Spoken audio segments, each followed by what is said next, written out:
Meron ka bang sama ng loob? Normal lang naman yung pagsama ng loob.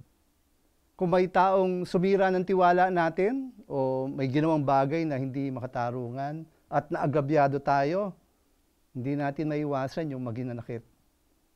Alam ko mahirap magpatawad kung malalim yung hinanakit. Di ba pag naalala natin yung ginawa sa atin, parang laging sariwa yung sugat. Hindi tuloy tayo makamove on. Ang problema, kapatid, hindi nakakabuti sa atin kung hindi natin binibitawan yung sama ng loob. Emotions natin hindi maayos dahil hindi tayo happy.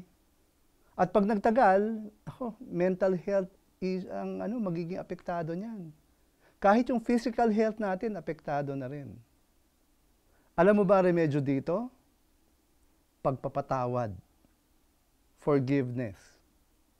Ang sabi sa atin ni Jesus, "And when you stand praying, if you hold anything against anyone, forgive him, so that your Father in heaven may forgive you your sins."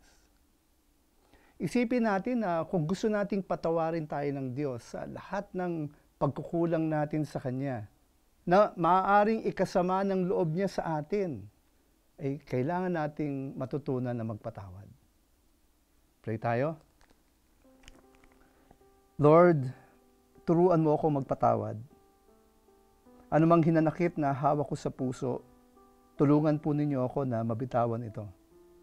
Mas mahalaga sa akin ang kapatawaran mo at ang mabuting relasyon sa iyo kaysa sama ng loob ko sa kapwa. Salamat sa awa mo.